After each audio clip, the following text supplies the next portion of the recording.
Chris Laughlin here, and we're back for another Thursday Q&A. I had a couple questions this week that I wanted to kind of just lump together. I think they move together well, and they're good for kind of the time that we're in as well. So the first one was a question about kind of the health benefits or negatives of high-intensity training. And then the second one was kind of a question about boosting your immune system and trying to keep yourself as healthy as possible, especially with things like viruses going around and stuff like that. But what I wanted to do is I wanted to cover kind of the exercise collaboration with your immune system. So I am a fan of frequent moderate intensity workouts. So what that means is I prefer people to work out about 4 or 5 times a week. I like that training to be moderate, a combination of strength training, a little bit of conditioning, and then follow all that up with maybe some kind of mobility or cool down.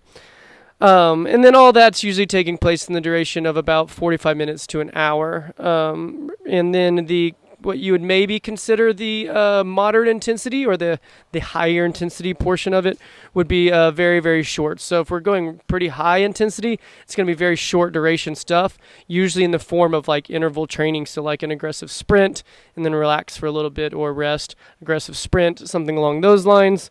If it were a longer in duration, then we're usually looking at like 20 to 40 minutes of lower intensity, so something more like a jog or a bike ride at not a real high intensity. So the longer the duration gets, the lower the intensity comes. The shorter the duration is, the higher the intensity.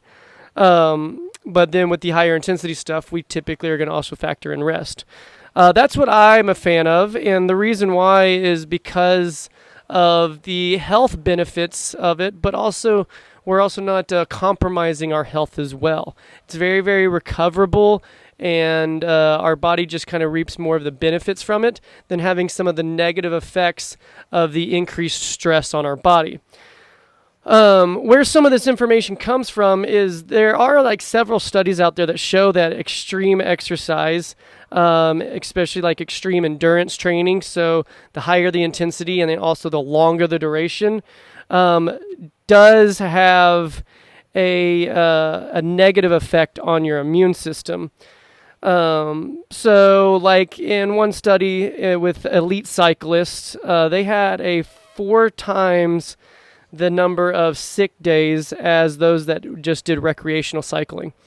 And those elite cyclists with their 4 times the number of sick days, they were also, against the recreational cyclists, they were also twice as likely to get sick as those that are just sedentary. And these were also groups that they did. So they had a sedentary group, the moderate, and then the elite cyclists that they measured. So that could also be argued that these elite cyclists are also have competition factors like traveling, being at large number of people events, maybe sleep deprivation, stress, those kind of things. But they also did the same comparison of endurance athletes up against athletes in other sports like power and speed sports. And those endurance athletes were still more likely to become ill or get sick more often than those that were in other sports like power sports and speed sports, where they were still exposed to the same type of traveling, large events, stress of competing and all that. Those that were doing extreme endurance type training were still having a more likelihood of getting sick and compromising their immune system. So it does show that the longer duration you go, especially once you start getting outside of like those 2-hour windows, it definitely has a negative effect. And then also like the higher intensity you're training. So something that we can do as individuals is find a training program that you can do on a regular basis. So we want moderate exercise done frequently. So find something that you can train a good 3 to 5 times a week. I'm a fan of 4 to 5. That's where kind of the best studies have shown. But keep your training at moderate levels. What that means is you shouldn't go at every single workout like you're competing, like you're in a competition. You don't want to push your body that hard over and over and over because you will compromise your immune system. And this is very, very important, especially in times right now. But you do need to be exercising. That frequent, moderate exercise shows a good boost in your immune system, which is also very, very beneficial during these times.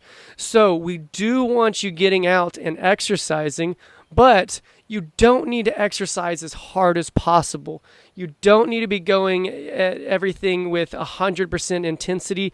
You're not trying to win any awards in the gym when you go in there. And keep in mind that you will make gains just training frequently.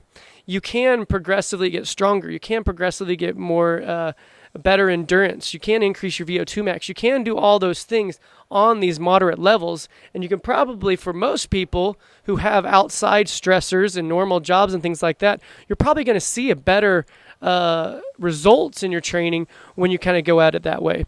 So try to steer clear from the really, really high intense programs and the really, really long duration endurance training, and find that good in between. Find something that does moderate exercise on a regular basis. And this makes logical sense. Really extreme exercise is very energy demanding, and so is immune cell activation, especially if you've been exposed to something. So if you're doing something that's very, very energy demanding and you're just done and you're not recovering and all that, and then your body is required to do something very, very energy demanding like this immune cell activation, then you're working against yourself. So again, exercise regularly, but be smart about it, and don't think that you have to exercise like an elite athlete. Don't think that you have to exercise as hard as possible and you have to beat your body down to feel like you got something out of it. It's okay to finish a workout and feel energized. It's good. You want to finish a workout and feel energized. You shouldn't have to lay around and go home and take a nap, and you shouldn't feel like you are wiped out after every single training session you have. You should feel like you could come in, work out, and then go do something afterwards. It's very, very important. All right, sounds like the lawnmower's coming in next door, so we're going to wrap this one up right now. If you guys have additional questions, feel free to drop them to me. You can DM me on Instagram. That's always a good way to get a hold of me, or just email me at chris@bluewavefitness.com. If you like these videos, if you're on YouTube, you can subscribe somewhere over here. There should be a subscription button.